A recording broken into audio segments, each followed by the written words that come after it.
Bonjour et bienvenue à tous pour cette nouvelle session de webinaire organisée par la FCUI, la Fédération canadienne de l'entreprise indépendante. Écoutez, aujourd'hui, on va vous présenter donc la gestion de la présence au travail, tests de dépistage et vaccination obligatoire sur les lieux de travail. On a la présence donc de deux invités spéciaux, des experts en la matière qui vont pouvoir vous donner de l'information et également répondre à vos questions. Je suis Clémence Joliet, analyste des politiques à la FCUI et avant de vous présenter le reste de mon équipe, concernant le fonctionnement du webinaire, donc sur votre écran s'affiche un panneau sur lequel il y a une rubrique questions. Vous pouvez dès maintenant nous soumettre vos questions qui vont nous permettre d'animer donc la période d'échange à la fin de cette présentation. Vous avez également une rubrique documents dans laquelle vous pouvez télécharger la présentation que nous allons vous faire aujourd'hui. J'ai reçu des messages comme quoi donc, il y avait des difficultés pour télécharger le document. Ne vous inquiétez pas, je vais faire la mise à jour et je mettrai donc un nouveau document qui sera donc téléchargeable. Ensuite, à savoir que dans les prochaines 24 à 48 heures suivant notre événement d'aujourd'hui, vous allez recevoir par courriel directement le lien pour revisionner, réécouter cette présentation. Donc, côté FCUI, je vais vous présenter l'équipe qui m'accompagne. Prochaine diapositive, s'il vous plaît. Donc, comme je me suis présentée déjà, donc Clémence Joly, analyste des politiques. Je serai accompagnée de M. Jasmin Guénette, qui est le vice-président aux affaires nationales à la FCUI, et de M. Jean-Marc Usher, qui est le chef de notre département des ressources aux entreprises. Donc, nous avons la chance d'avoir deux invités experts pour la présentation d'aujourd'hui, donc des experts de l'Oranger Marcoux, Maître Benoît et Maître Turcotte, qui sont avocats, donc spécialisés en droit du travail. Je laisserai donc Monsieur Jasmin Guénette faire leur présentation plus formelle d'ici quelques minutes.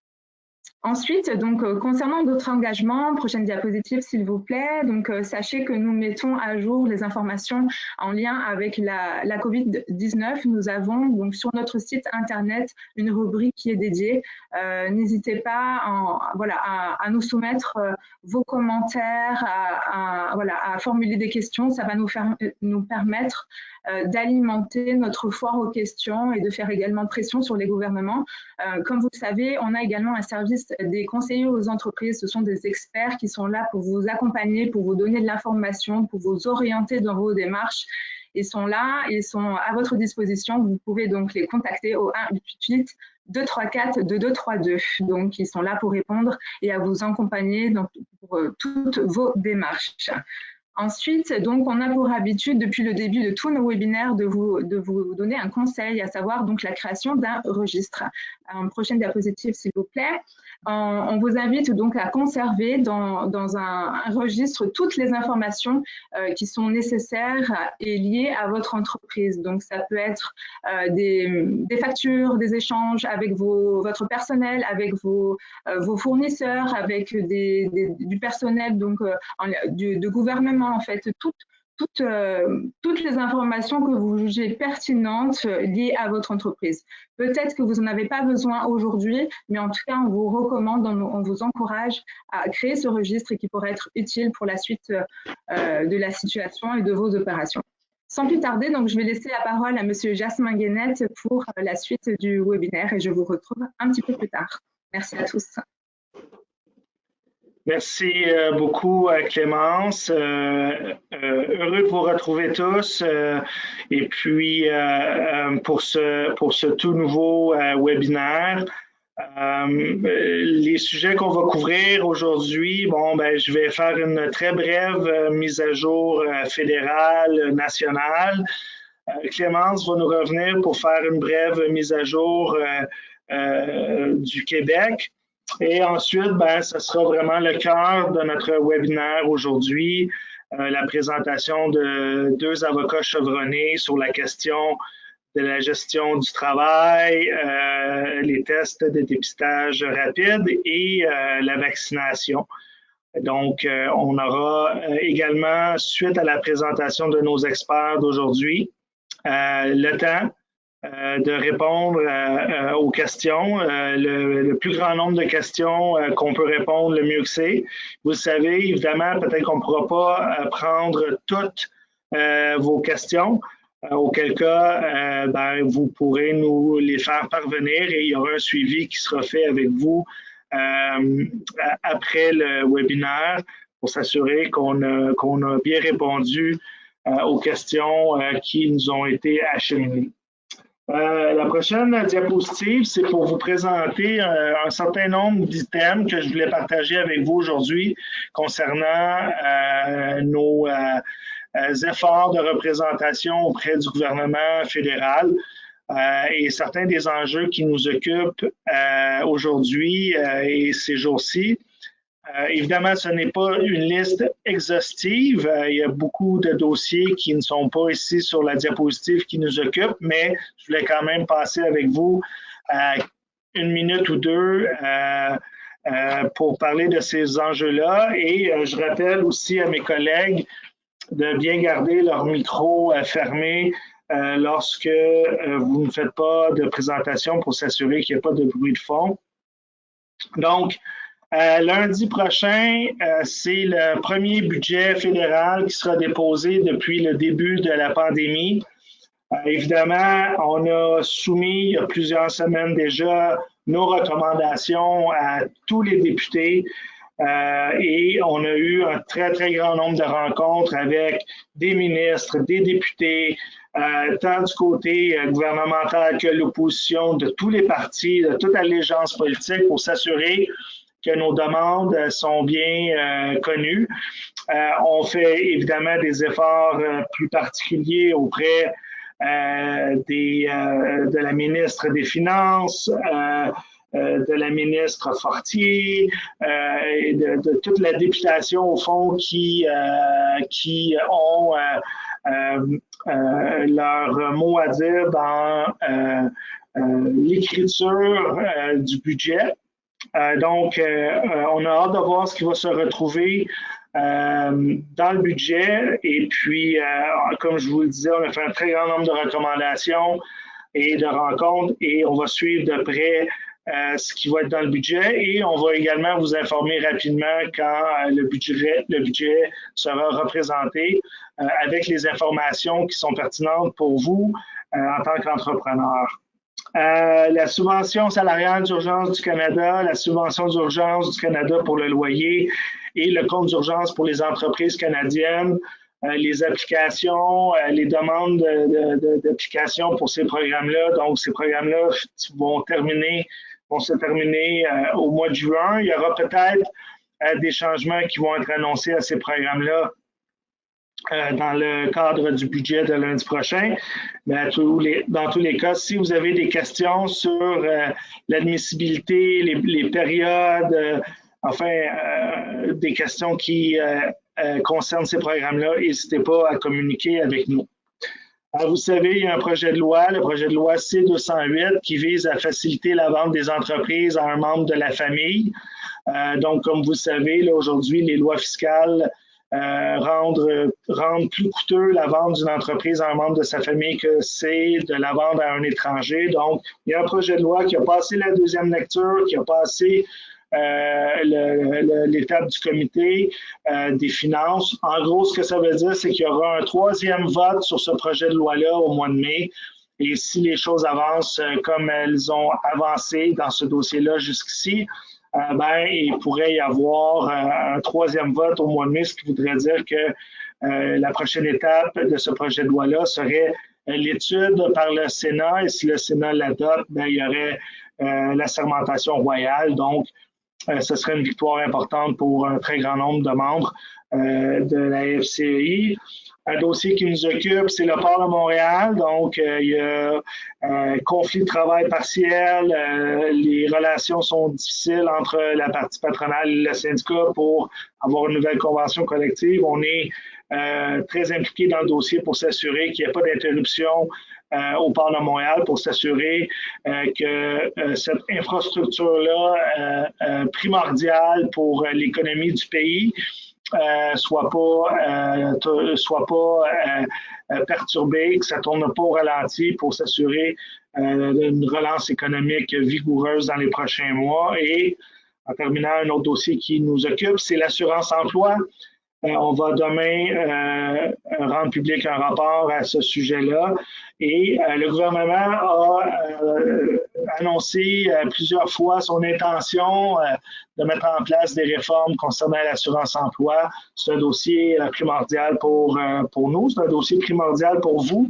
Donc, on est vraiment actif dans le dossier. On a eu des rencontres, 2 rencontres avec la ministre responsable de l'assurance-emploi dans les derniers mois, avec son équipe également, et on s'assure que nos préoccupations sont entendues haut et fort. D'ailleurs, jeudi, notre vice-présidente senior, Mme Corinne Pullman, sera devant le comité des ressources humaines du parlementaire pour faire part de nos recommandations concernant des potentielles réformes. Rien n'a été fait, mais il pourrait y avoir des potentielles réformes annoncées par le gouvernement.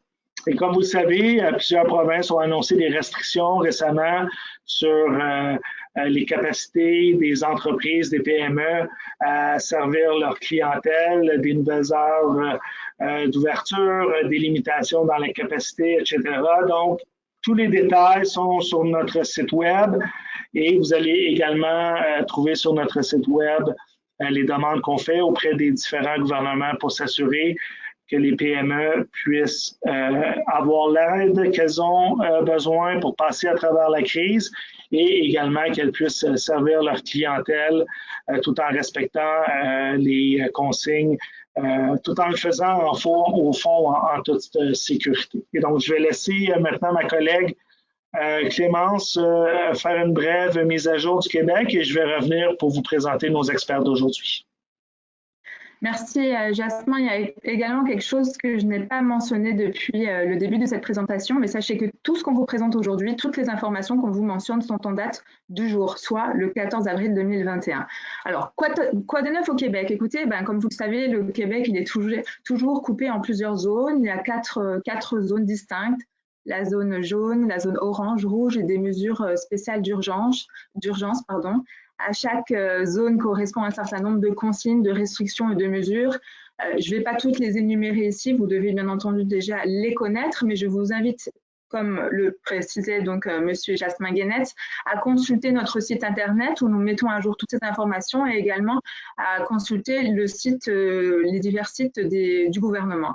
Quand vous allez cliquer sur les images de cette présentation, de ce document-là, vous allez être également dirigé vers les pages ressources du gouvernement ou des divers sites internet. Voilà, donc ça vous permet de vous donner un maximum d'informations officielles et actuelles sur l'actualité et les mesures au Québec. Ensuite, donc, on a voulu également vous mentionner que le gouvernement a mis à disposition pour les entreprises privées la possibilité d'avoir une trousse de tests rapides. C'est un outil qui s'ajoute à ceux déjà disponibles dans le dépistage en fait de la COVID-19 et donc vous pouvez retrouver toutes les informations directement sur le site internet donc du gouvernement. Je l'ai mentionné également ici en y mettant l'image et l'hyperlien qui va vous diriger vers le site. Ensuite, quoi de neuf au Québec? La prochaine diapositive s'il vous plaît. Il y a eu notamment une annonce récente, donc le 9 avril, une bonification d'un des programmes d'aide de soutien, donc dans le cadre de l'ARAM. C'est donc des soutiens additionnels, des ajustements qui ont été faits pour les entreprises qui sont visées par les ordres de fermeture. Donc, je ne vais pas les énumérer en détail, mais juste vous faire un petit extrait. Donc, effectivement, il y a une prolongation du moratoire jusqu'au 1er septembre 2021 dans le cadre donc, pour le remboursement du capital et des intérêts liés donc au programme d'aide financière.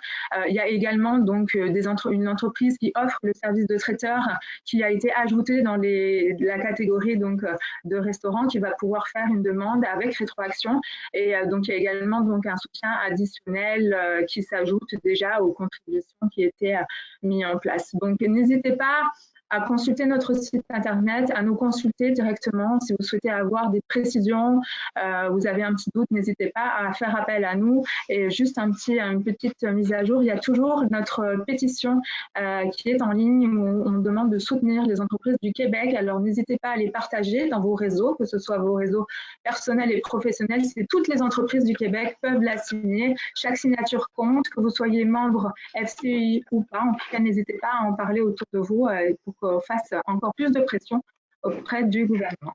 Voilà, donc je vais laisser la parole à Jasmin pour présenter enfin nos invités. Merci à tous. Merci encore une fois, Clémence. On a vraiment l'honneur et le privilège aujourd'hui de recevoir deux avocats chevronnés qui vont venir nous parler d'enjeux juridiques reliés à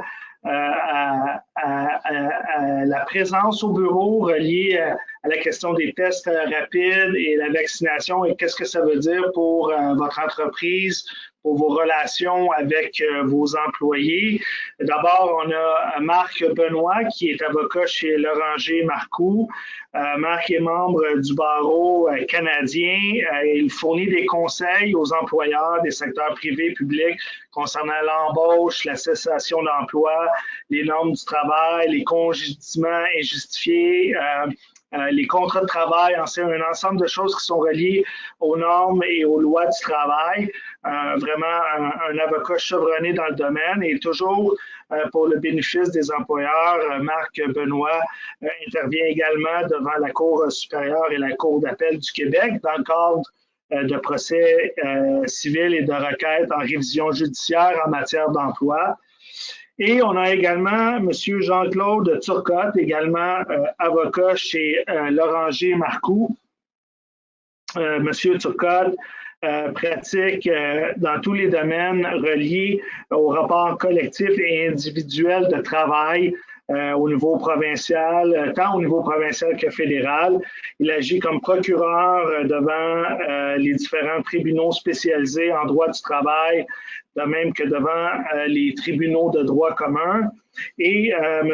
Turcotte est également appelé à assister et à offrir des conseils aux clients en gestion des ressources humaines lors de restructuration, par exemple, d'entreprises, de fusion et d'acquisition. Donc, deux avocats chevronnés, deux experts avec nous aujourd'hui et je leur laisse maintenant la parole pour leur présentation. Alors, Maître Benoît, Maître Turcotte, si vous pouviez allumer votre caméra et faire la présentation, le plancher est à vous. Merci, M. Guénette. Bienvenue à tous les participants. Notre plan de présentation est assez simple. Il y a trois sujets qu'on voudrait aborder avec vous.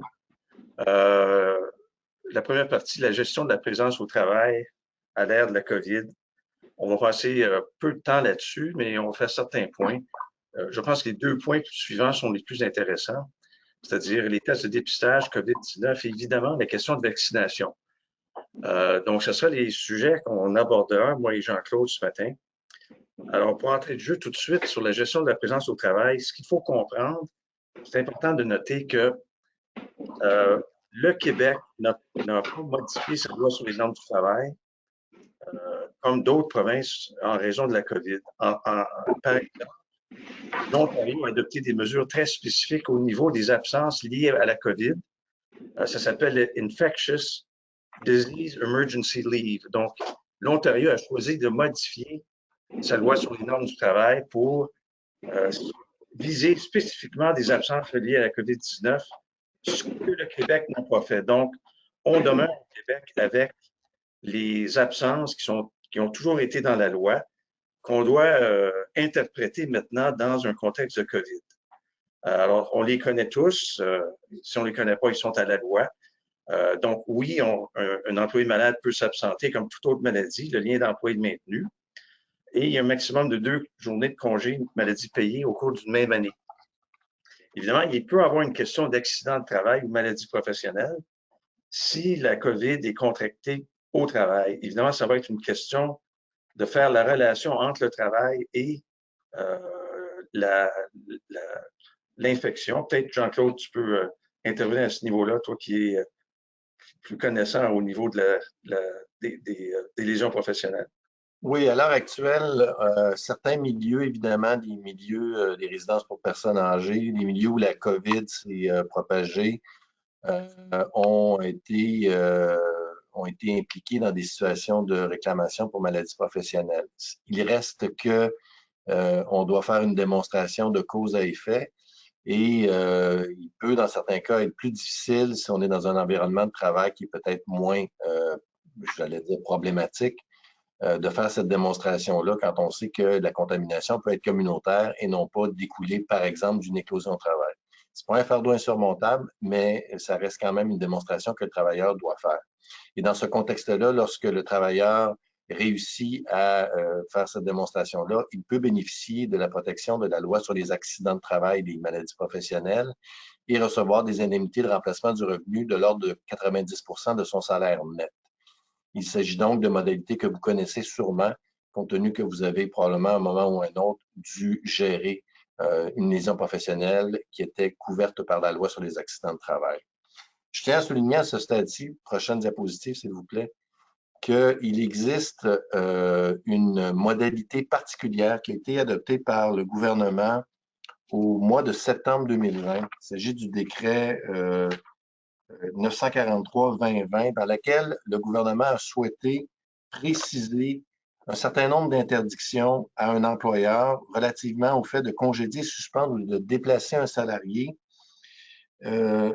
pour une raison qui découle du fait qu'il s'est absenté de son travail pour une période maximale de 14 jours continus et que cette absence découle du fait qu'il s'isole en application d'une recommandation ou d'une ordonnance d'une autorité de santé publique.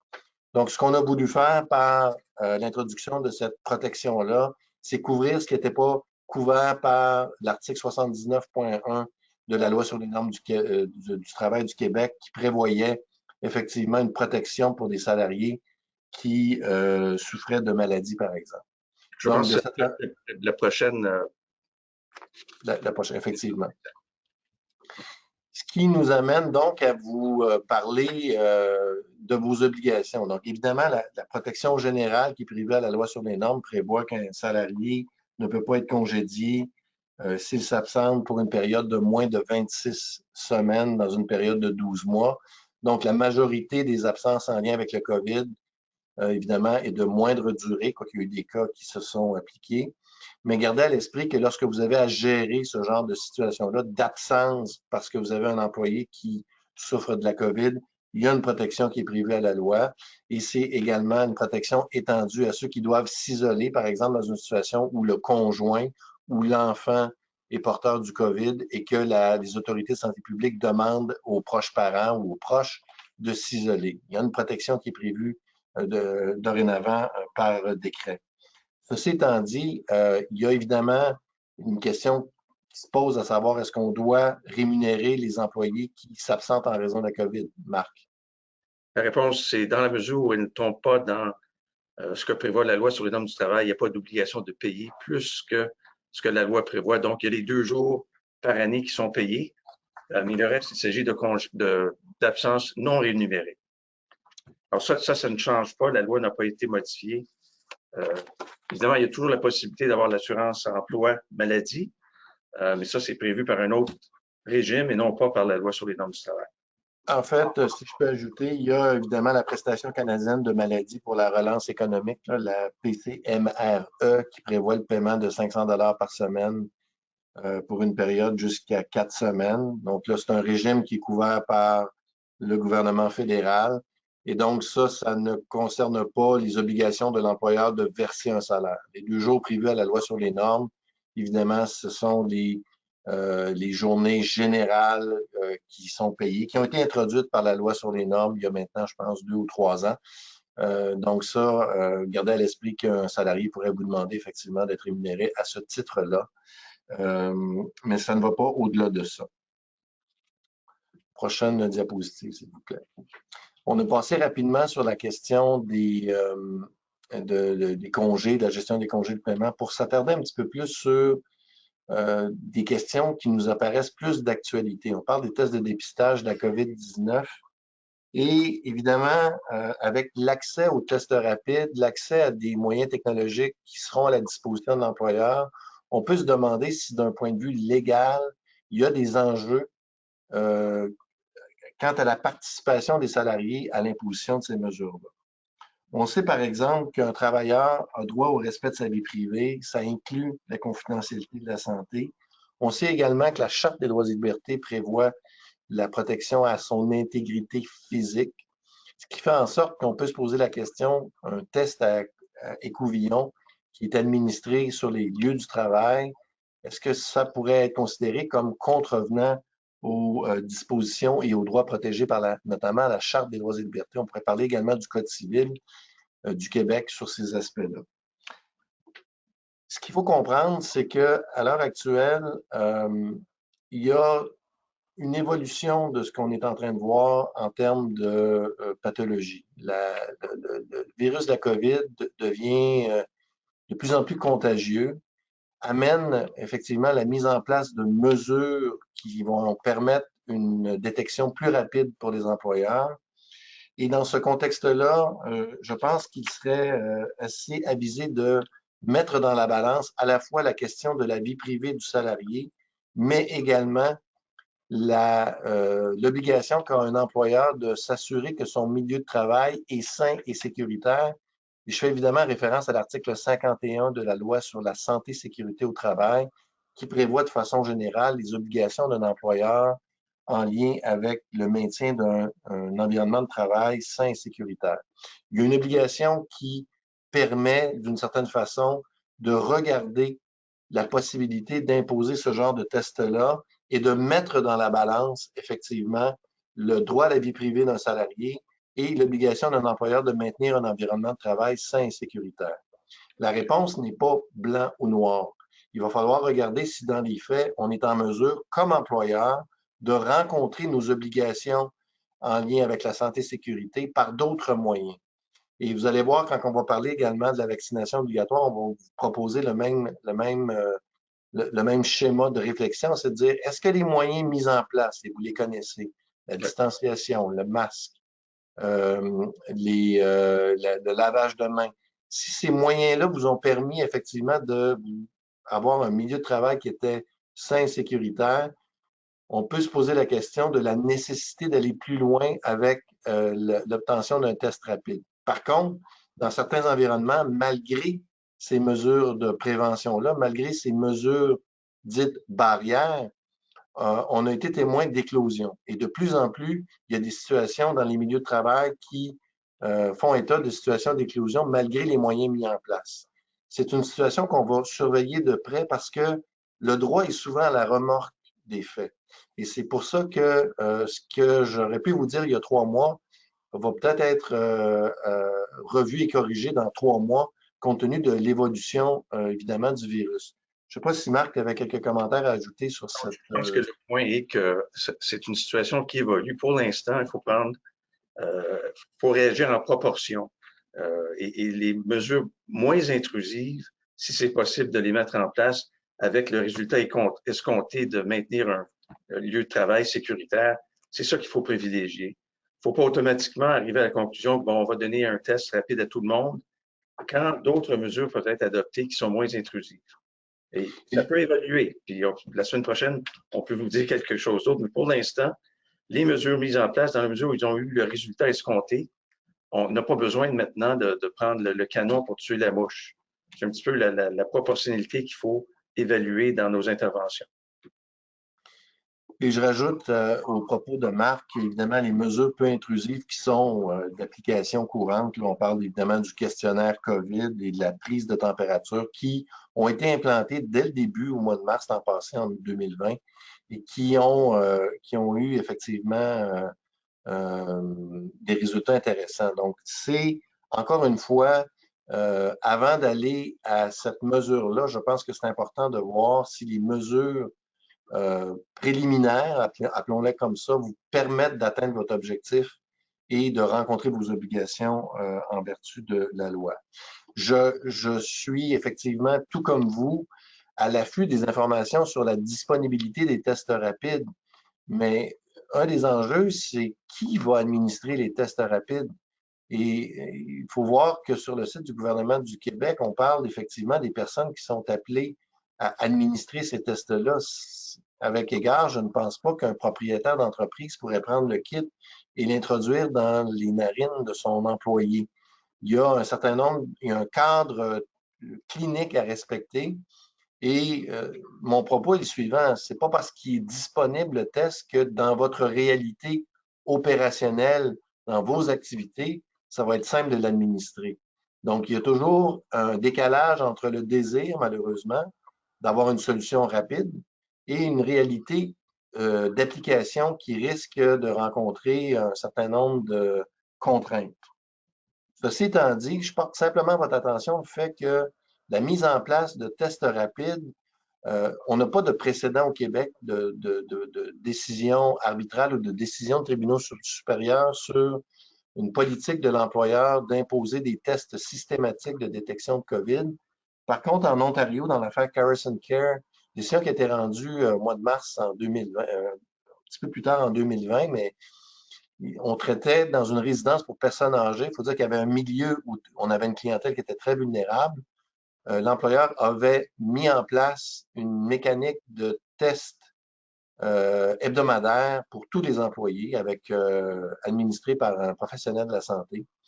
Et ça avait été contesté par le syndicat en place. Et finalement, l'arbitre qui était saisi de ce grief-là avait statué qu'effectivement, c'était une mesure qui était raisonnable compte tenu de la situation. Et compte tenu des mesures qui avaient été prises, l'employeur là-dedans avait rémunéré les employés pour la période pendant laquelle ils devaient effectuer le test. Et dans ce contexte-là, la politique ne prévoyait pas un congédiement lorsque la personne refusait de passer le test. Il y avait des mesures qui étaient plus souples au niveau du retrait de ces employés-là. Donc, pour ces raisons-là, on avait jugé qu'effectivement, cette politique-là était raisonnable. Les faits sont toujours extrêmement importants dans ce genre de situation-là. Je pourrais peut-être pas l'appliquer dans tous vos environnements de travail, dans tous vos milieux, mais sachez qu'il y a quand même une possibilité de mettre en place ce genre de test-là. Finalement, le dernier élément aussi qu'il faut porter à l'attention des membres, c'est que c'est bien beau avoir l'information sur l'état de santé de la personne, à savoir s'il y a oui ou non un porteur de la COVID. La question, c'est comment vous allez conserver cette information-là. Il faudra prévoir, si jamais vous décidez de vous lancer dans cette procédure de collecte d'informations, des tests, des résultats des tests, de mettre en place un système de collecte qui sera nécessaire. Autrement dit, on ne gardera pas dans les dossiers d'employés pendant 6 mois le résultat d'un test qui est survenu au mois d'avril, par exemple. Donc, encore une fois, là aussi, on met de l'avant le fait que l'information recueillie doit être nécessaire. Donc, il y a nécessairement un caractère de contemporain à l'information qui est recueillie à l'égard d'un employé. Parce qu'il faut pas oublier que la loi sur la protection des renseignements personnels dans le secteur privé s'applique. C'est effectivement de l'information nominative et il faut avoir une politique qui va traiter de ce qu'on fait avec cette information-là, combien de temps on va le garder, quand est-ce que ça va être détruit. Donc, ça peut devenir assez complexe, mettre en place un système comme ça, parce que vous devrez respecter les différentes obligations de ces lois-là. Et encore une fois, peut-être en terminant sur cette question-là, la fiabilité des tests rapides est aussi une question qu'on pourrait aborder. Il faut nécessairement que ça soit suivi par un test plus élaboré pour confirmer le résultat ou l'infirmer. Donc, ça peut devenir assez onéreux du point de vue temps et énergie de mettre en place un système pour un employeur qui n'est pas une multinationale, par exemple. Alors, ça peut être onéreux comme système. Ce qui nous amène, prochaine diapositive, ce qui nous amène, on a couvert cet élément-là, donc on va aller directement à la vaccination obligatoire. Prochaine diapositive, s'il vous plaît. Avant de se rendre là, effectivement, est-ce que l'employeur peut demander au travailleur son résultat suite au test de dépistage? Évidemment, l'employeur peut demander la preuve de son résultat. La direction et recommandations de la santé publique, on est dans une situation où, par exemple, un travailleur vous dit qu'il doit être testé. Encore une fois, dans une perspective de vie privée, c'est de l'information qui nous apparaît nécessaire à recueillir compte tenu des obligations liées à la santé et sécurité au travail. Et dans ce cas précis-là, il faut prévoir, par exemple, des situations où si quelqu'un refuse de fournir l'information qui provient de la santé publique sur son état de santé, sur le moment où l'isolement va se terminer, on peut considérer effectivement qu'il s'agit d'insubordination et qui pourrait, à certains égards, entraîner des mesures disciplinaires. Marc? Tout à fait. Sauf que le problème qu'on va avoir, très pratique, c'est que la façon dont ces résultats sont dévoilés n'est pas consistante. On parle de capture d'écran, des fois c'est ça, des fois c'est des documents officiels, d'autres fois on n'a aucune documentation sur laquelle on peut se fier. Alors malheureusement, le système n'est pas en place qui nous permet d'avoir une réponse consistante à la preuve du résultat. On parle de documents officiels, on parle de documents écrits, on parle de capture d'écran. Ça peut être à peu près n'importe quoi. Il n'y a pas de, en tout cas, il n'y a pas de ligne directrice comme telle. Ça commence à être un peu mieux organisé maintenant, mais on a pas mal partout sur toutes sortes de preuves qu'on peut nous soumettre. Alors ça, c'est un petit peu plus problématique en pratique. Malheureusement, si on pouvait avoir un format comme un billet médical, ça serait l'idéal dans la gestion de l'information. Mais Marc a raison, c'est parfois on a le résultat du test par texto, parfois c'est un courriel.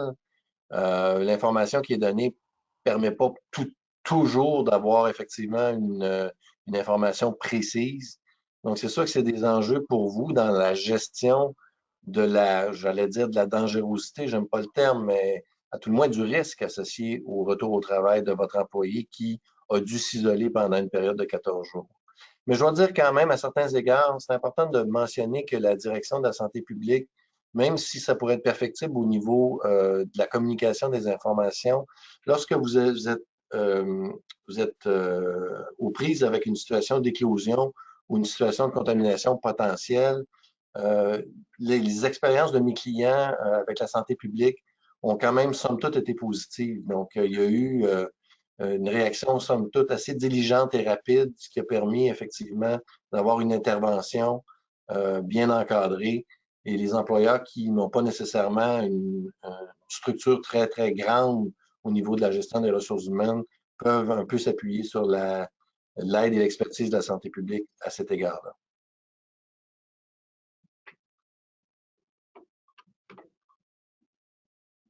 Prochaine diapositive, s'il vous plaît.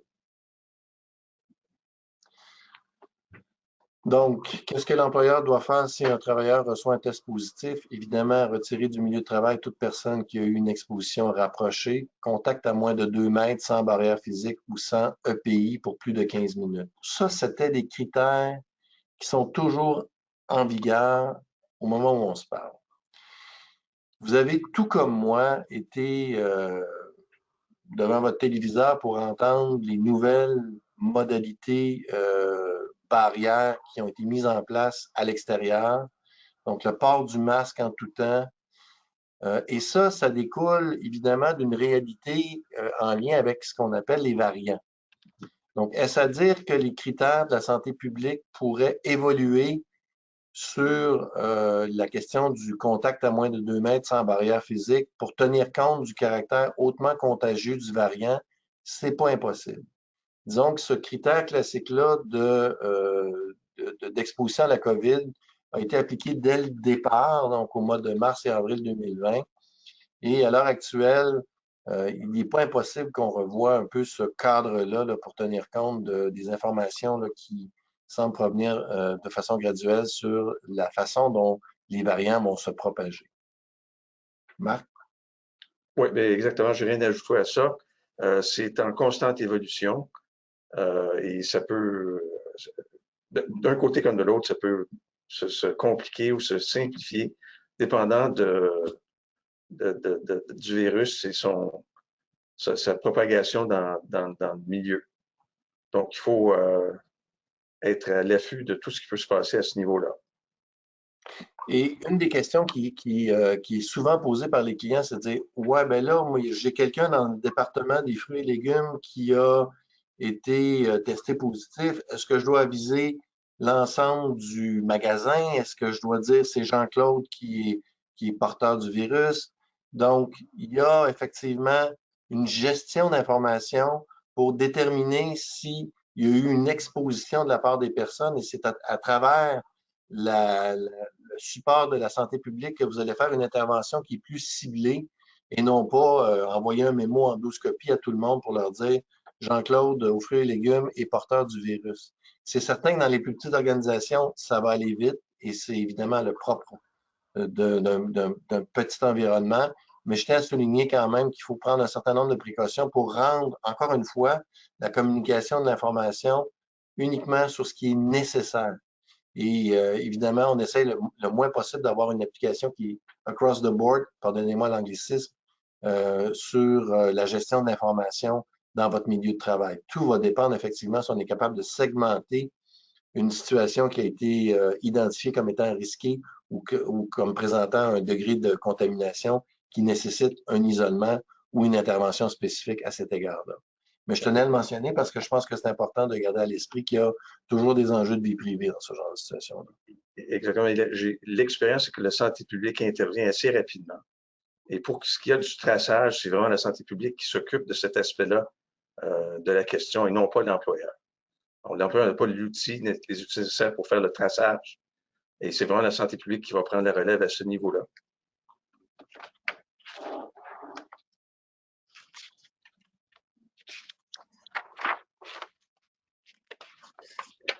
Je pense que c'est l'évidence. La prochaine.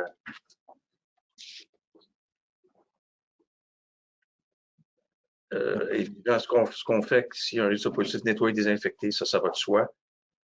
Et comme Jean-Claude faisait, on ne doit pas attendre l'enquête épidémiologique pour mettre en place des mesures de sécurité. On y va de notre propre initiative. Évidemment, il y aura la collaboration avec l'enquête de la santé publique. Ça, c'est des choses qui vont de soi. Alors, je pense que c'est assez compris par tout le monde. Jean-Claude? Oui, par rapport à la gestion du retour au travail, prochaine diapositive, s'il vous plaît. Les critères qui sont là, ce sont les critères applicables généralement. C'est-à-dire qu'on va regarder le délai de 10 jours depuis le début des symptômes, s'assurer que le salarié n'a fait plus de fièvre et que les symptômes du salarié se sont améliorés. Encore une fois, à la lumière de l'émergence des variants, peut-être que ces critères-là vont être revisités par la santé publique pour l'autorisation de retour au travail. Donc, ça va être à suivre effectivement au cours des prochaines semaines pour voir si effectivement on va ajuster la question des critères pour permettre le retour au travail, pour tenir compte peut-être d'une réalité épidémiologique qui est différente maintenant. On sait qu'il y a plus de 60% des cas maintenant qui sont associés aux variants et on ne dispose pas encore de l'information fine pour nous permettre de dire si effectivement la situation actuelle est différente de celle qu'on a appliquée depuis maintenant quelques mois. Donc, gardez-le à l'esprit, on vous le porte à votre attention. C'est des critères, je vais les appeler classiques, si le choix de terme est approprié. Mais vous allez avoir effectivement vous poser la question. Mais comme on le mentionnait, la direction de la santé publique fait un bon travail de communication à cet égard-là. Ce qui nous amène à la dernière diapositive sur ce volet-là. Je pense que c'est important d'avoir effectivement une politique sur la COVID-19 en place. Pourquoi? Pour permettre à vos personnes en autorité, quand vous n'êtes pas là, de pouvoir se référer à un document de travail. Un des enjeux qu'on a actuellement, puis j'imagine que tout comme nous, vous êtes butés à ça, il y a énormément d'informations. On a énormément d'informations qui est disponible sur le web, qui peut être appliquée d'une certaine façon. Il y a de l'information périmée, il y a de l'information moins applicable. Donc, c'est important de tenir compte de votre environnement de travail en particulier pour permettre, pour avoir une espèce de guide ou ce que moi j'appelle un roadmap pour permettre aux personnes en autorité de prendre les bonnes décisions parce qu'évidemment, la personne se présente au travail, les choses peuvent aller très vite.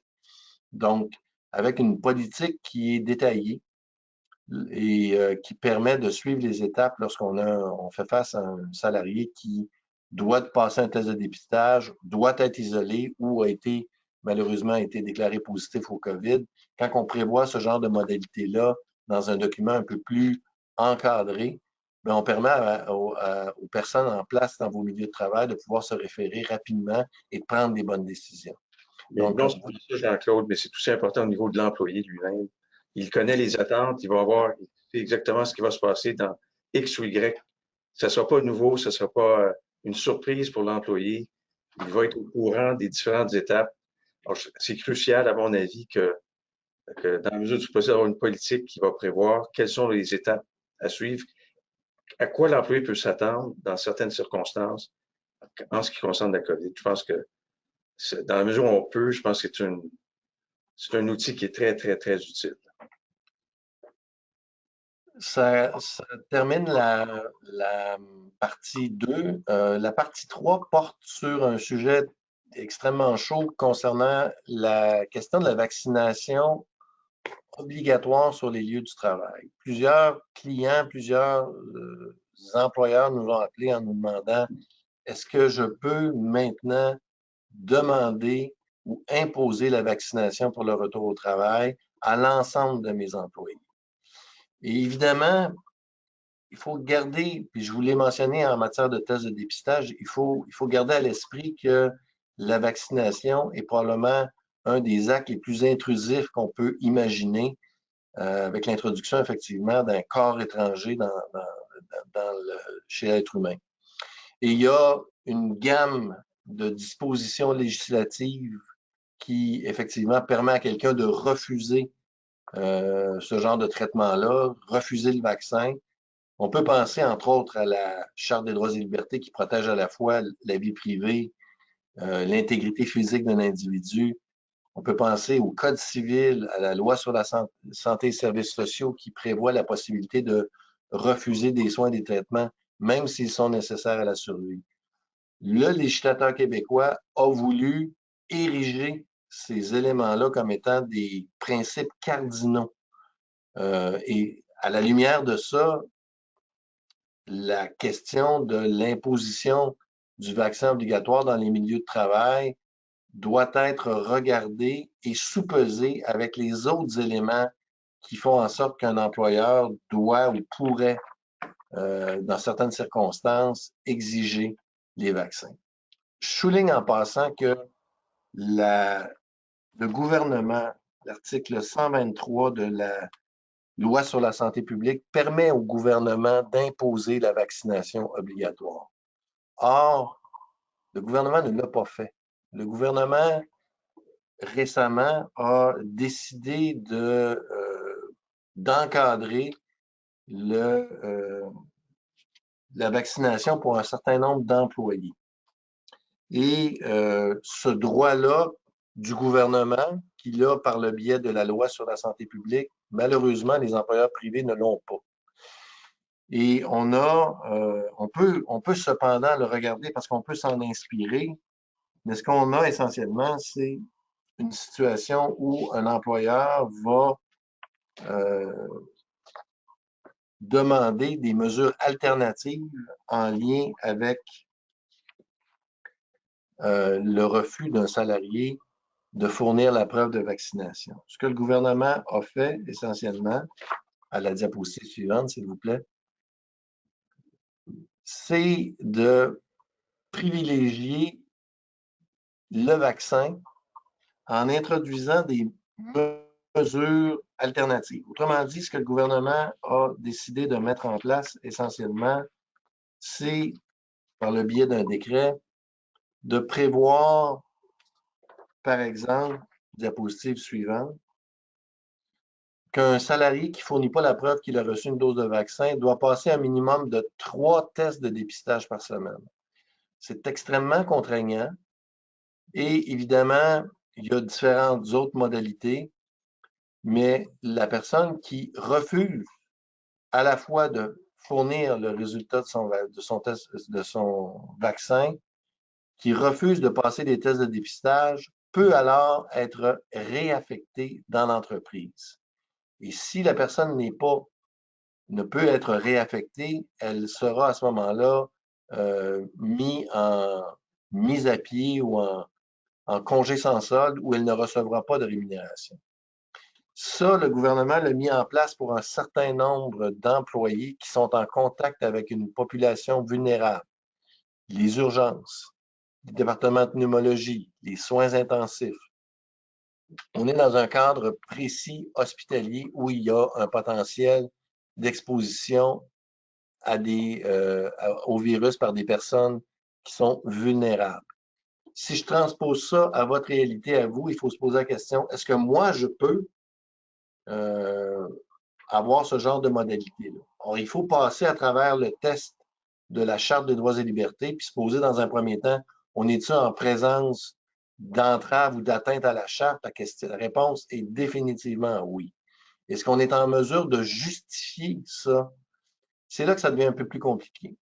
Parce qu'on va vous demander de faire une démonstration que moi j'appelle progressive. On va vous demander effectivement de regarder s'il est possible de faire la démonstration que tous les gestes barrières que vous avez mis en place, les masques, les tests, la distanciation, le lavage des mains, tout ça, malgré effectivement l'application rigoureuse de ça, a entraîné effectivement une situation d'éclosion.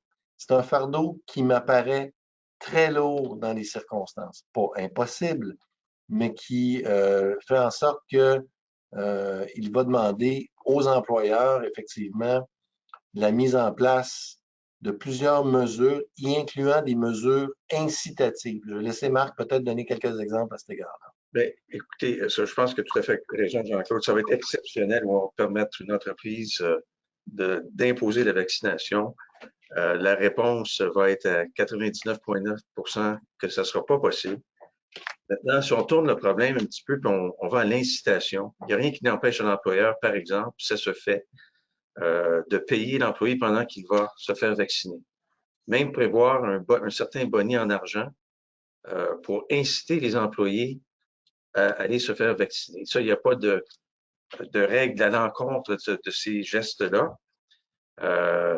Donc ça, c'est possible et je pense que c'est là où on va faire du progrès, c'est par l'incitation et non pas par l'imposition de mesures obligatoires telles que la vaccination obligatoire. Donc, il n'y a rien qui vous empêche, rien qu'un employeur puisse inciter leur employé à aller se faire vacciner, donner des plages horaires, payer l'employé pour aller se faire vacciner, payer le taxi, avoir un certain boni. Et ça, c'est toutes des choses qui se font et je pense que c'est par l'incitation qu'on va convaincre nos gens et par la science, évidemment, leur expliquant pourquoi il y a un bien fondé dans la vaccination. Mais rien n'empêche un employeur d'avoir des moyens incitatifs pour que les salariés se rendent à la vaccination. C'est tout à fait légal. Il n'y a pas de contre-indication.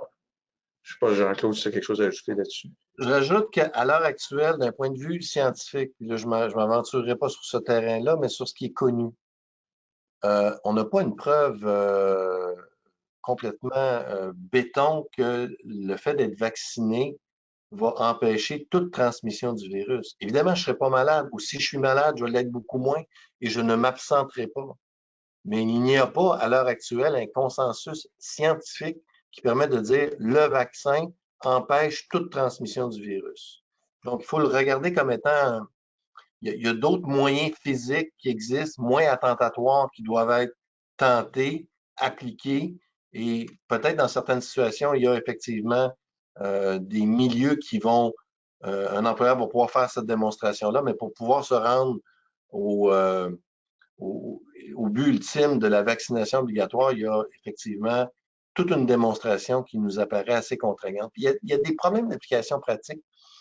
Il se passe quoi pour ce qui est des personnes de moins de 18 ans? Dans vos organisations, peut-être que des employés de moins de 18 ans vont travailler cet été. Ils ne seront pas vaccinés, eux. Ils vont avoir accès à leur emploi et ils vont travailler côte à côte dans les cuisines à côté d'un employé à qui on va exiger la vaccination. Ça semble être un enjeu de cohérence aussi. À l'heure actuelle, on a 2 millions de personnes qui ont reçu leur première dose, mais il y en a un pourcentage important qui n'a pas encore reçu de dose aussi. Donc, implanter ça maintenant, à l'heure actuelle, non seulement apparaît un peu prématuré, mais présente des enjeux légaux qu'on peut facilement imaginer. Et je pense que ce que vous ne voulez pas avoir, c'est une poursuite de la Commission des droits de la personne qui prend le fait et cause d'un salarié qui n'a pas été réintégré ou qui a été congédié parce qu'il a refusé de se soumettre à une politique de vaccination obligatoire. C'est une réalité qui est effectivement propre et c'est pour ça qu'on vous suggère effectivement une approche qui est un peu différente et plus évolutive à ce sujet-là. Je termine sur ce, parce que le temps file, il est déjà presque 13 heures.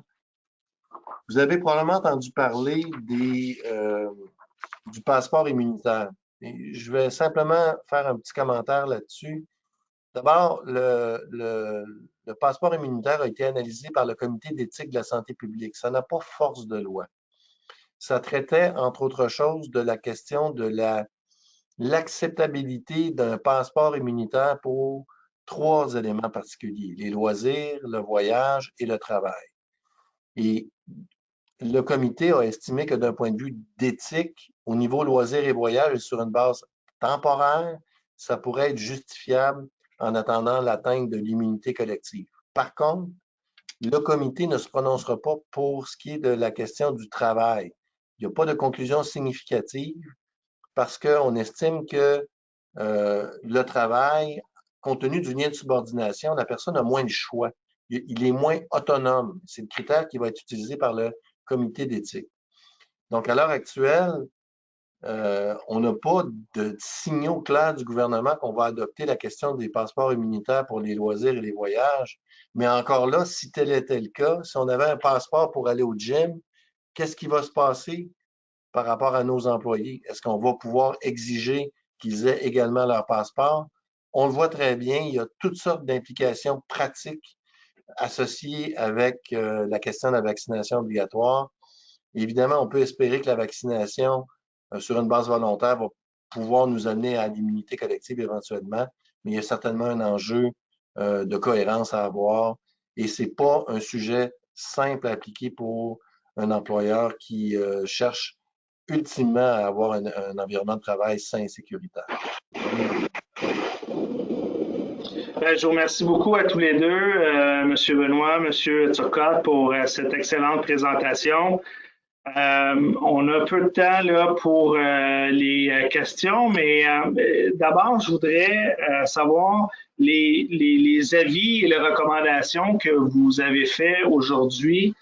Il y a des gens qui sont sur le webinaire aujourd'hui qui sont des francophones hors Québec. Est-ce que si on a une entreprise en Ontario, si on a une entreprise au Nouveau-Brunswick, est-ce que les recommandations que vous faites s'appliquent de façon générale aussi aux entreprises à l'extérieur du Québec? Peut-être que je peux répondre à ça parce qu'il y a certaines distinctions qu'il faut faire, par exemple, avec l'Ontario, qui ont beaucoup plus de latitude au niveau du test. Je discutais avec mon collègue il y a 2 semaines et j'étais franchement surpris de la latitude qu'ils avaient pour imposer certaines choses que nous, on ne pourrait pas faire au Québec. Alors, ça va être excessivement important d'avoir une opinion pour votre juridiction. Moi, je ne suis pas avocat en Ontario, mais je sais qu'il y a des distinctions assez fondamentales entre les 2 régimes. Donc, faites attention parce que ce n'est pas nécessairement coast to coast, d'un océan à l'autre. Il va y avoir des distinctions particulières dépendant de la juridiction. Et l'Ontario, c'est un exemple parfait. Et vous avez fait une présentation là, sur la vaccination notamment, mais il y a la question qui revient le plus souvent, puis je vais la poser comme ça, vous allez pouvoir réitérer au fond ce qui est le plus important à retenir, c'est pouvons-nous exiger la vaccination de tous les employés? Donc, peut-être juste revenir là-dessus parce que c'est vraiment la question qui revient le plus souvent. À mon avis, puis Jean-Claude, tu interviendras, mais la réponse, c'est non, en général. Ça va être non. Il y a toutes sortes d'éléments là-dedans, d'intégrité physique, mais aussi la disponibilité du vaccin. Présentement, même si on voulait que nos employés se fassent vacciner, au complet. Il n'y a aucun moyen d'assurer cette vaccination-là compte tenu des stocks de vaccins qu'on a présentement. C'est une impossibilité du point de vue pratique de toute façon. On met les questions d'éthique de côté qui sont très importantes, mais même si on voulait, on n'a pas les moyens pour rendre à cet objectif-là. Alors, pratiquement parlant, c'est irrecevable pour l'instant. Même en prenant pour acquis qu'on a les vaccins, va se poser la question de la justification. Parce que il est clair, qu'on le prenne d'une façon ou d'une autre, c'est une atteinte à des droits fondamentaux. Et partant de là, le fardeau de démontrer que c'est justifiable au sens de l'article 9.1, puis je ne veux pas entrer dans le trop légal, mais de la Charte québécoise notamment, et l'article 1, c'est de faire la démonstration que dans la balance, la protection du citoyen, la protection générale de la population et de mes employés va au-delà de la question de l'atteinte à la vie privée, l'atteinte à l'intégrité physique. Comme je le mentionnais, un des enjeux, c'est de dire, oui, mais avant de te rendre là, qui est la mesure la plus attentatoire, est-ce qu'on peut regarder pour voir comment ont été les résultats des autres mesures qu'on vous a demandé de mettre en place? Et ça, on ne peut pas prendre de raccourci. Il y a certains milieux qu'on sait, et je ne dis pas que le vaccin obligatoire peut être administré, évidemment, je suis prudent sur ce que je vous dis, mais il y a certains milieux où on a eu des éclosions, malgré des mesures qui étaient assez robustes au niveau sécuritaire. On peut penser, par exemple, aux abattoirs, qui est un bon exemple d'un milieu où, malgré les plexiglas, il y a eu effectivement des situations d'éclosion. Probablement que ce milieu-là va être plus propice. Un restaurant, on a vu dans le passé que les restaurants n'étaient peut-être pas le milieu où ça se développait le plus. Donc, il y a à la fois une question légale, mais qui doit être regardée sur les mesures qu'on peut prendre, les résultats atteints. Évidemment, on est le 14 avril aujourd'hui. J'espère que dans 2 mois, ce que je dis va être du passé. Peut-être qu'on aura tourné la page, je le souhaite ardemment, mais si on devait être dans une situation où les variants sont devenus encore plus contagieux, peut-être que ma réflexion aura évolué. C'est un sujet qui est hautement évolutif de mon point de vue.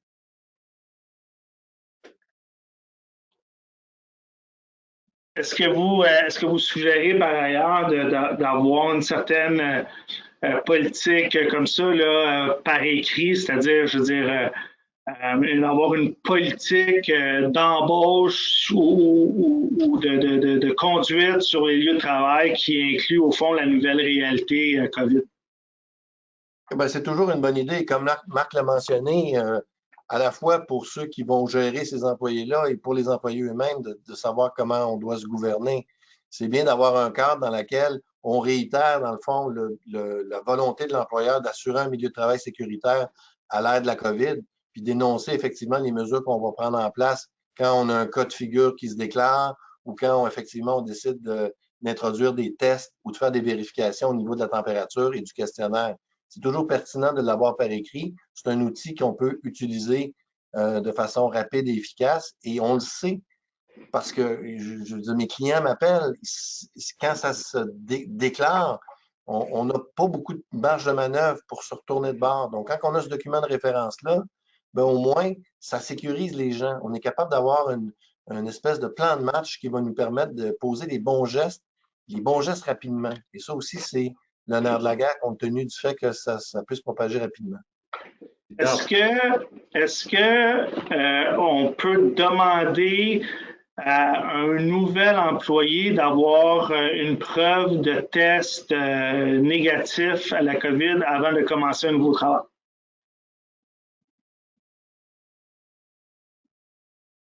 Non. Moi, à mon avis, ce serait une question qui est hors norme. Je ne sais pas, Jean-Claude, ce que tu en penses, là, mais moi, je suis d'accord. À moins qu'on ait une situation où on apprend que l'employé provient d'un abattoir puis a été exposé, tu ne peux pas en faire une question générale aux premiers abords, à moins que l'employé accepte de divulguer cette information-là. De la même façon, et encore une fois, je fais les nuances suivantes. S'il y a un milieu de travail qui est propre à une situation d'éclosion avec des conséquences désastreuses, une résidence pour personnes âgées, et là, encore là, Les résidences pour personnes âgées ou les résidences de personnes plus vulnérables, ces gens-là ont été vaccinés. La question se pose différemment. C'est pour ça que quand on parle d'évolution, on le voit bien. Effectivement, ce critère-là est peut-être plus aussi pertinent parce que là, la population qui est plus exposée au virus, c'est les 40-60 ans. Donc, on voit que c'est assez évolutif. Donc, si je faisais un conseil, c'est de dire collez vos exigences sur votre réalité et ne pas imposer une recette qu'on va appliquer à tout le monde de façon continue, par exemple sur une exigence d'un test négatif à la COVID. Surtout que le test négatif à la COVID, on va être obligé de l'encadrer au niveau de la durée, au niveau du temps, au niveau de l'administration. Il y a toutes sortes d'enjeux pratiques de mon point de vue. Jean-Marc, est-ce que tu souhaitais rajouter quelque chose? J'ai vu que tu es apparu à l'écran. Est-ce qu'il y a quelque chose que tu veux rajouter? On t'entend pas, mon cher. Je suis désolé. On va aller peut-être à la dernière question. Là, il y en a plusieurs. Malheureusement, là, on a déjà dépassé de plusieurs, de quelques minutes.